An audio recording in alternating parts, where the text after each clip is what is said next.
Assalamualaikum bintang kelas, hadir lagi. Kali ini saya akan melanjutkan membahas buku matematika kelas 7. Yang akan saya bahas di video ini ada di halaman 168. Disimak ya Dek ya. Kita mulai. Bismillahirrahmanirrahim. Tabel 5.3 hubungan antar sudut untuk sudut pada tabel 5.1. Nah, sebelum mengerjakan tabel 5.3 ini kita baca dulu soalnya di halaman 167. Ini dia soalnya nomor 4 ya. Setelah membaca tabel 5.2, perhatikan lagi lidi-lidi di hadapan kalian yang sesuai dengan gambar 5.6. Lengkapi tabel 5.3 dengan pasangan-pasangan sudut yang sesuai dengan masing-masing istilah pada tabel 5.2. Gunakan nama sudut yang kalian tulis pada tabel 5.1. Jadi nanti yang kita lihat itu terutama tabel 5.1. Ini sudah harus kalian kerjakan sebelumnya ya Dek ya. Kak Sari sudah mengerjakan. Tabel 5.1 itu ada di halaman 165. Nanti kita lihat bareng-bareng. Berikutnya, untuk setiap pasang sudut, tentukan apakah sudut-sudut itu sama besar atau saling berpelurus. Oke, kita lihat dulu tabel 5.1. Nah, ini dia tabel 5.1 nama sudut. Ini masih ada di halaman 165. Berhubungan dengan gambar yang ada di halaman 164. Gambar versinya Kak Sari udah kayak gini deh. Ini ada di videonya Kak Sari ya. Videonya terpisah. Nanti kalau kamu kesulitan mencari linknya untuk mengisi tabel 5.1 ini, minta aja di kolom komentar ya. Ku carikan dan ku salinkan linknya biar nyambung. Jadi ini masih nyambung memang soal-soalnya deh ya. Intinya tabel 5.1 itu berdasarkan gambar ini ya. Nah, sekarang untuk nama-nama sudutnya yang Kak Sari gunakan itu, perkenalkan ini namanya alfa, beta, gamma, delta, lambda, mu, rho, pi. Untuk nama-nama sudut ini bisa dilihat pada lampiran di halaman 229.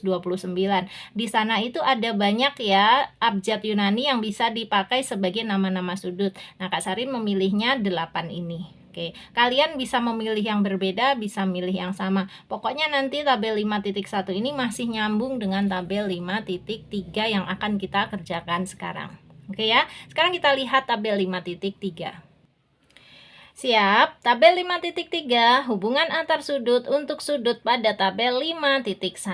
Di sini ada huruf A, B, C, D, E, F ya. Kemudian di kolom berikutnya ada istilah. Istilahnya bertolak belakang, sehadap, dalam berseberangan, terus luar berseberangan, dalam sepihak, dan luar sepihak. Nah, istilah-istilah ini sesuai dengan tabel 5.2. Bisa kamu baca sendiri deh. Lanjut. Di sini kolom berikutnya yang harus kita isi ya, nama sudut. Gunakan nama pada tabel 5.1. Oke. Terus di kolom berikutnya nanti sama besar atau berpelurus gitu aja. Siap ya? Nah, berarti sekarang kita lihat ini Kak Sari pakai yang di sini aja. Toh sudah kelihatan nama-nama sudutnya ya. Oke. Ini dulu.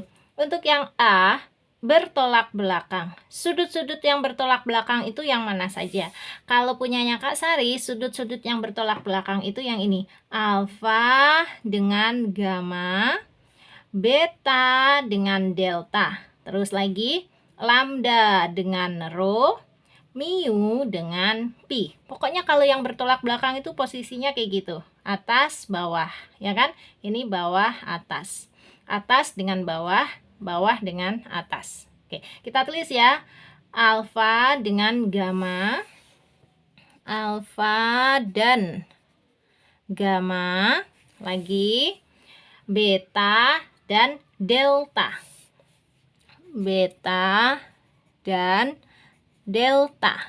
Berikutnya lambda dengan rho, lambda dan rho. Satu lagi mu dengan pi, mu dengan Pi. Oke, sudah. Nah, sekarang kita isi bagian sini. Apakah sama besar atau berpelurus? Lihat, sudut-sudut yang bertolak belakang itu sama besar. Nih, ini kan 101 derajat, sini juga 101 derajat. Yang ini 79 derajat, ini juga 79 derajat. Yang bawah juga gitu. Sini 101 derajat, ini juga 101 derajat. Sama kan ya? Ini 79 derajat, sini juga 79 derajat. Jadi kita isi sama besar. Oke, gampang ya. Lanjut ke yang B. Istilahnya adalah sudut sehadap. Oke. Untuk sudut yang sehadap nanti juga ada 4 pasang di sini, Dek. Siap ya. Sudut yang sehadap itu yang ini. Alfa itu sehadap dengan lambda. Kenapa? Karena dia dibuatnya dengan cara yang sama. Ini tarik garis ke kanan, belok ke atas. Ini ya, ke kanan, belok ke atas. Ini juga gitu, ke kanan, belok ke atas. Kanan, atas. Jadi, alfa itu sehadap dengan lambda. Kita tulis dulu. Alfa dan lambda. Lagi yang sehadap yang mana? Ini beta, ini sehadapnya dengan mu. Kenapa? Karena pembuatannya sama. Ini ke kanan, ke bawah. Ke kanan, ke bawah. Ini juga ke kanan, ke bawah. Ya, ke kanan, ke bawah. Nah, kanan, bawah itu hanya istilahnya Kak Sari deh untuk memahamkan kamu. Kalau di tempat lesnya Kak Sari kayak gitu. Jadi sudut beta ini kan dibuat dengan cara menarik garis ke kanan terus belok ke bawah. Mu juga gitu, ke kanan terus belok ke bawah. Makanya beta sama mu ini sudut yang sehadap. Kita tulis ya, beta dan mu. Nah, lanjutnya lagi yang sehadap mana? Ini gamma, ini sehadapnya dengan rho ya, karena lihat pembuatannya ke atas belok ke kanan, ke atas belok ke kanan. Rho juga gitu, ke atas belok ke kanan, ke atas belok ke kanan. Jadi gamma dengan rho ini adalah sudut yang sehadap. Kita tulis gamma dan rho. Terakhir, yang ini dek, delta ini sehadap dengan pi. Karena membuat sudutnya sama, ke bawah belok kanan, ke bawah belok kanan. Ini juga ke bawah belok kanan, ke bawah belok kanan ya. Delta sehadap dengan pi. Kita tulis delta dan pi. Oke. Nah, sekarang gimana ini? Sama besar atau berpelurus untuk yang di sini? Lihat aja. Tadi yang sehadap itu kan misalnya alfa dengan lambda. Alfa berapa? 101 derajat. Lambda berapa? 101 derajat juga. Jadi sama besar ya. Yang sehadap lagi misalnya nih beta sama mu. Beta berapa? 79 derajat. Mu juga 79 derajat. Jadi di sini keterangannya adalah sama besar. Intinya, sudut bertolak belakang itu sama besar. Sudut sehadap juga sama besar. Nah, sekarang kita lanjutkan yang C. Yang C istilahnya adalah sudut dalam berseberangan. Nanti hanya ada 2 pasang di sini. Oke, kita lihat sudut dalam berseberangan itu cara gampang memahaminya gini deh. Anggaplah ini adalah rumah kalian. Ini temboknya. Nah, temboknya ada 2. Jadi, di sini kalau Kak Sari pakai pensil yang lain ya. Ini dek, anggaplah ini tembok ya. Nah, pensil ini tembok. Jadi, bagian dalam rumah kalian itu yang mana? Yang sebelah sini. Ini saja yang kita perhatikan. Yang di luar tembok nggak usah kita perhatikan. Kenapa? Karena ini kan ngebahas sudut dalam berseberangan. Jadi, hanya yang di dalam yang kita perhatikan. Oke, jadi hanya yang di dalam itu sudut yang mana aja? Kalau kita batasi ini sebagai temboknya, sudut yang di dalam itu hanya beta, gamma, lambda, sama pi. Sementara sudut-sudut yang lainnya nggak usah diperhatikan dulu. Paham ya? Jadi ini kalian misalkan sebagai tembok rumah. Nah, yang kita sedang pikirkan sekarang adalah sudut-sudut yang ada di dalam tembok rumah tersebut. Terus, di sini keterangannya adalah dalam tapi berseberangan. Oke, yang di dalam tembok kan hanya ada 4 sudut nih. beta, gamma, lambda, sama pi. Dari keempat itu cari yang berseberangan. Yang berseberangan yang mana? Nih, beta berseberangan dengan pi, ya kan? Satunya di sebelah sana di kiri, satunya di sebelah sini di kanan. Terus gamma berseberangannya dengan siapa? Dengan lambda. Namanya juga berseberangan. Tuh ya, jadi nyebrang gitu kan. Nah, ini namanya sudut yang berseberangan. Sudut dalam berseberangan. Jadi kita jawab sudut dalam berseberangannya adalah beta dengan pi. Terus satu lagi gamma dengan lambda. Tulis. Asalkan kalian paham, menjawabnya itu mudah. Ini beta dan pi. Terus satu lagi gamma dan lambda ya. Tuh ya Dek ya, jelas ya. Beta sama pi, gamma sama lambda. Nah, sekarang untuk komentar yang di sini, sama besar atau berpelurus? Lihat. Beta berapa? 79 derajat. Pi berapa? 79 derajat juga. Jadi gimana? Sama besar. Untuk yang ini, gamma berapa? 101 derajat. Lambda juga 101 derajat. Berarti benar ya. Dua sudutnya itu yang dalam berseberangan adalah sama besar. Kita tulis di sini, sama besar. Selesai. Kayak gitu untuk yang C. Nah, sekarang untuk yang D, luar berseberangan. Kembali lagi, kita anggap ini sebagai rumah kalian. Di sini temboknya. Nah, sekarang yang diperhatikan adalah sudut-sudut yang ada di luar tembok. Tadi kan yang kita perhatikan yang di dalam tembok itu ini. 1, 2, 3, 4. Nah, sekarang justru yang kita perhatikan adalah yang ada di luar tembok. Yang di luar tembok siapa aja? Ini, alfa, delta, mu, sama rho. Ada 4 juga yang ada di luar tembok. Ya, maksudnya kayak gitu supaya kalian paham. Jadi ada tembok-tembok sih Kak matematika. Iya, Kak Sari itu ngejelasinnya itu semasuk akal mungkin. Jadi pakai istilah, pakai contoh-contoh kayak gitu ya Dek ya, supaya kamu paham. Nah, sekarang ini luar tapi berseberangan. Ya udah, kita lihat. Pasang lagi temboknya. Nah, yang kita perhatikan hanya sudut-sudut yang di luar, tetapi yang berseberangan. Nah, yang berseberangan itu yang mana? Ini deh. Alfa berseberangannya dengan rho. Posisinya itu dia kayak nyebrang gitu kan, kayak dipisahkan. Anggaplah ini seperti garis ini kayak apa deh, sungai gitu ya. Jadi dia kayak nyebrang sungai. Alfa posisinya di seberang situ, rho di sini, ya kan? Jadi alfa ini dengan rho. Terus kalau delta berseberangannya dengan mu. Oke. Ya, kita tulis ya, alfa dan rho, satu lagi delta dan mu. Sini. Alfa dan rho, delta dan mu. Nah, ini sudut luar berseberangan. Sekarang besarnya bagaimana? Sama atau berpelurus? Kita lihat. Alfa besarnya 101 derajat. Rho besarnya 101 derajat juga. Jadi sama ya. Yang ini delta besarnya 79 derajat. Mu besarnya 79 derajat juga. Jadi gimana? Sama. Maka di sini kita tulis sama besar. Yes. Udah ya. Lanjut sekarang dalam sepihak. Bagian yang E ini namanya sudut dalam sepihak. Kalau gitu lagi kita pakai istilah tembok lagi. Nah, kali ini yang kita perhatikan adalah sudut-sudut yang ada di dalam tembok.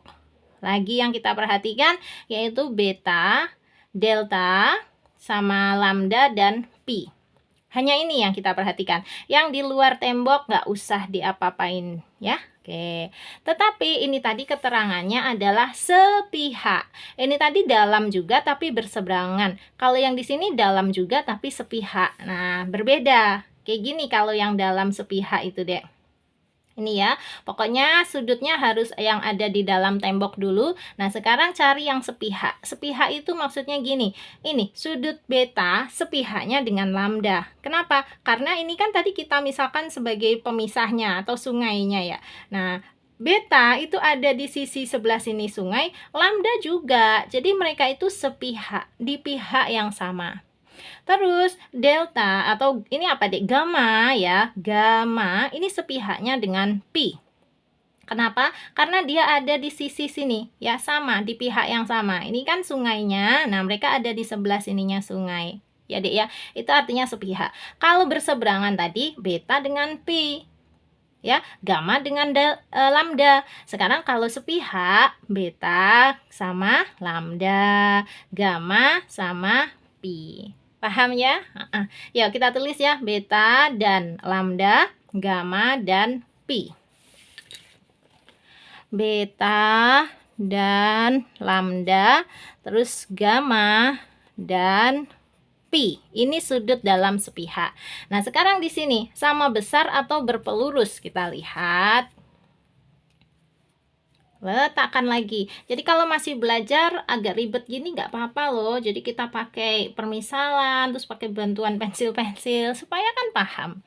Oke, lihat ya. Untuk sudut beta besarnya 79 derajat. Untuk sudut lambda ternyata besarnya 101 derajat. Sama besar nggak? Nggak sama besar ya. Nah, kalau nggak sama besar kita cek. 79 derajat tambahin aja dengan 101 derajat. Berapa? 79 tambah 101 adalah 180. Jadi, sudut beta kalau ditambah dengan sudut lambda di sini totalnya 180 derajat. Udahlah tidak sama, terus totalnya 180 derajat. Maka ini keterangannya apa, Dek? Berpelurus. Jadi sudut yang di total hasilnya 180 derajat itu namanya sudut berpelurus. Kita tulis keterangannya di sini. Berpelurus. Nah, kalau dari tadi kan sama besar ya. Kali ini nggak sama besar. Beta sama lambda ini besarnya nggak sama. Satunya 79 derajat, satunya 101 derajat. Terus satu lagi, gamma dan pi. Kita lihat. Gamma 101 derajat. Pi 79 derajat. Sama nggak besarnya? Nggak sama. Berarti jangan ditulis sama besar ya di kolom sini. Ya kan? Kalau kamu tulis di sini sama besar ya salah. Cek lagi, kalau dijumlahkan gimana? 101 derajat tambah 79 derajat pas banget 180 derajat. Jadi ini adalah sudut yang berpelurus. Kalau nulis komentarnya di sini satu aja, berpelurus gitu, nggak usah dua kali berpelurus nggak usah ya. Semuanya komentarnya di sini satu kali aja. Oke, kesimpulannya memang sudut dalam sepihak itu adalah berpelurus. Nah, bagaimana untuk sudut luar sepihak? Oke, kita main tembok lagi ya. Di sini temboknya dipasang. Yang kita perhatikan adalah sudut-sudut yang ada di luar tembok. Ini kenapa dia ngeguling-guling terus? Nah, gini ya. Oke ya, itu kan temboknya. Sudut yang ada di luar tembok yang mana aja? Yang ini kan alfa, delta, mu, sama rho. Mereka kan ada di luar tembok, di sebelah luar. Nah, terus yang ditanya tadi apa? Sepihak. Kalau sepihak itu gini, alfa sepihak dengan mu. Terus delta sepihaknya dengan rho, ya. Jadi kita tulis alfa dan mu, delta dan rho. Alfa dan mu, delta dan rho. Jelas ya Dek ya? Ini ya, alfa dan mu, delta dan rho. Itulah sudut luar sepihak. Nah, sekarang kita lihat besarnya. Alfa 101 derajat, mu 79 derajat. Sama nggak besarnya? Nggak sama.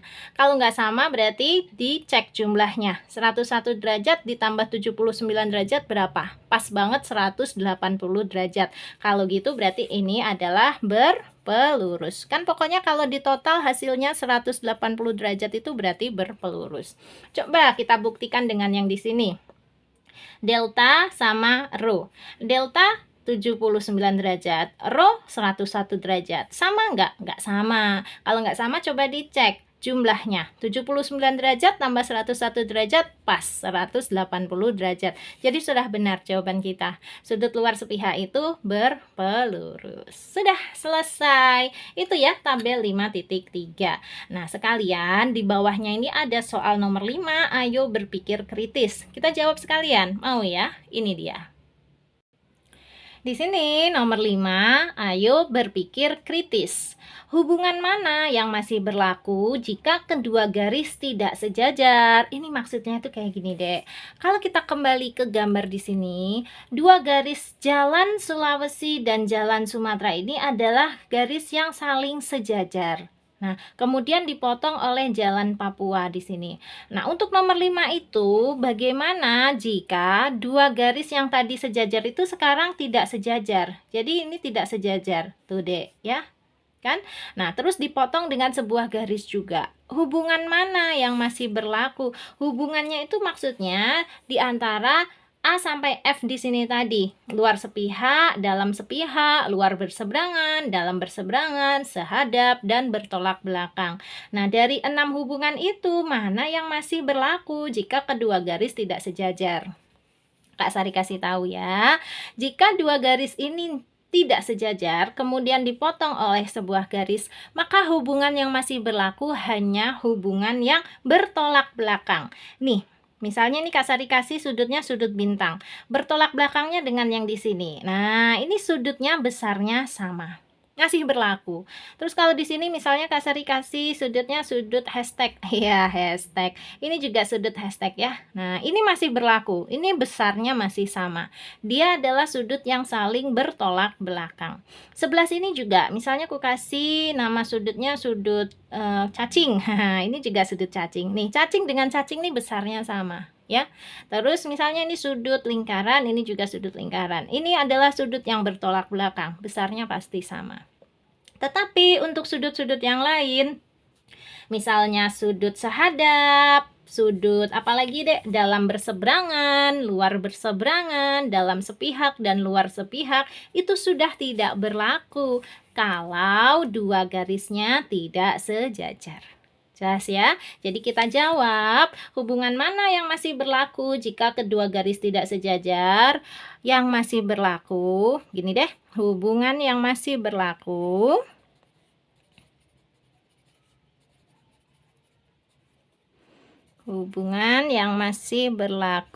langsung aja, yaitu bertolak belakang. Hanya bertolak belakang yang masih berlaku, sementara yang lainnya tidak berlaku lagi kalau kedua garis jadi tidak sejajar. Paham ya? Oke, dah berarti halaman 168 tabel 5.3 dan bagian ayo kita berpikir kritis sudah Kak Sari bantu jelaskan. Kalau ada yang ingin kamu tanyakan deh, boleh tanyakan di kolom komentar ya, nanti biar Kak Sari bantu jawab. Nah, untuk kalian yang mau gabung di grup, caranya chat ke nomor